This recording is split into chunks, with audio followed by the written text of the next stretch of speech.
अब हम ये देखेंगे कि अगर कोई टास्क दिया गया है एम्प्लॉयज़ को और उसके लिए एक स्पेसिफिक डेट जो है फाइनल की गई है, और हमने देखना है कि उस स्पेसिफिक डेट में जो है कितने एम्प्लॉयज़ ने वो टास्क जो है वो कंप्लीट किया है और कितने एम्प्लॉयज़ ने वो टास्क कंप्लीट नहीं किया।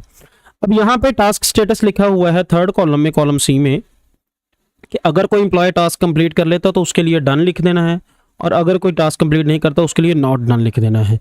और हम अगर इसको एज ए कंप्लीट किसी फॉर्मेट में हम एक कंप्लीट जो है विजुअल फॉर्म में इसको बताना चाहें कि कितनों ने कंप्लीट कर लिया कितनों ने नहीं कर लिया, रादर के वो बॉदर करे कोई भी मैनेजर जिसको आप बता रहे हैं कि इसको कॉलम सी को पढ़ने में कि done not done done not done, तो वो इससे फेडअप होकर इसको छोड़ देगा। तो इसके दो मेथड्स हैं, हम इसको वन बाय वन डिस्कस करेंगे। पहले फर्स्ट मेथड देखते हैं। आपने क्या करना है, सेल पे क्लिक करके आपने कंडीशनल फॉर्मेटिंग पे जाना है एंड देन यहाँ पे आपके पास हाईलाइट सेल का रूल है, टॉप बॉटम रूल है, डाटा बार्स हैं, कलर स्केल्स हैं, आइकन सेट्स हैं, और न्यू रूल है, कोई क्लियर रूल करना है, मैनेज रूल। अब यहाँ पे आइकन्स हैं जो कुछ यूज़ किए जाते हैं डिफरेंट डायरेक्शंस को शो करने के लिए, शेप्स हैं, इंडिकेटर्स हैं, डिफरेंट रेटिंग्स हैं, और भी इनके अलावा भी मोर रूल्स में भी और रूल्स हैं।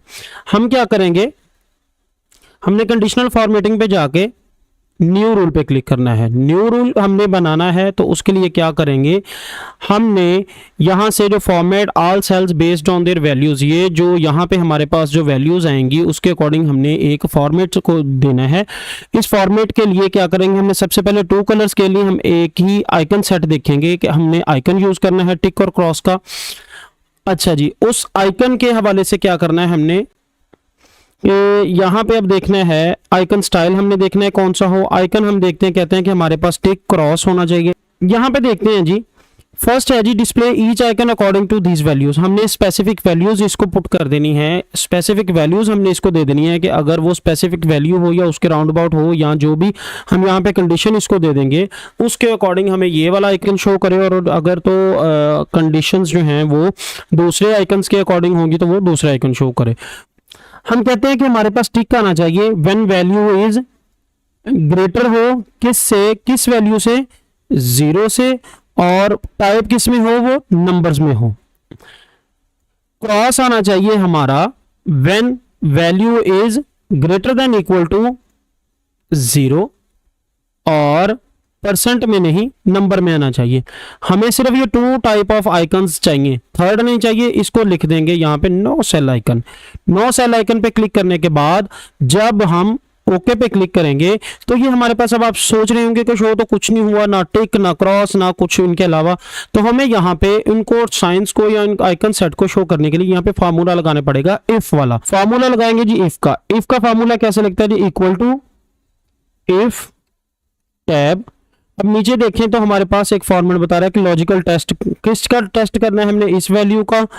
अच्छा जी, अगर तो इक्वल टू आएगा हमारी ये वैल्यू का आंसर डन के, तो हम कह देंगे कि हमारे पास कौन सी वैल्यू आए, 1।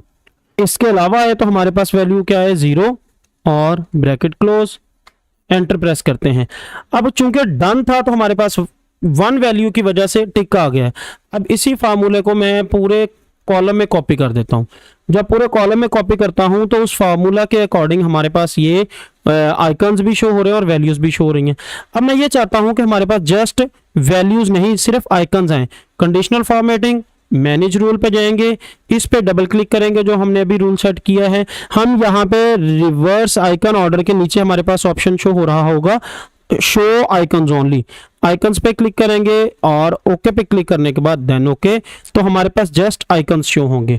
इस पूरे कॉलम्स की एंट्रीज को हम सेंटर में कर लेते हैं, और ये मेथड है हमारा फर्स्ट, जिसके अकॉर्डिंग हम जो डाटा है उसको कंडीशनल फॉर्मेटिंग में आइकन्स को यूज करते हुए विजुअली शो कर देंगे। सेकंड मेथड जो है वो है कि हम किस तरीके से डेवलपर ऑप्शन को यूज करते हुए यहाँ पे आइकन जो हैं वो यूज कर सकते हैं। डेवलपर ऑप्शन कैसे एक्टिव करना है ये अच्छे तरीके से डिस्कस कर चुके हैं। अब मैं ये चाहता हूँ डेवलपर ऑप्शन को यूज करते हुए यहाँ पे मैं इस टास्क को डन करूँ। डेवलपर ऑप्शन पे क्लिक करेंगे। डेवलपर ऑप्शन पे क्लिक करने के बाद इंसर्ट पे जाएंगे तो हमारे पास फॉर्म कंट्रोल आएंगे। हम यहाँ पे चेक बॉक्स पे क्लिक करने के बाद जिस सेल में हमने ये चेक बॉक्स को कॉपी करना है या इंसर्ट करना है उस सेल पे क्लिक करेंगे। हमारे पास ये चेक बॉक्स आ गया है।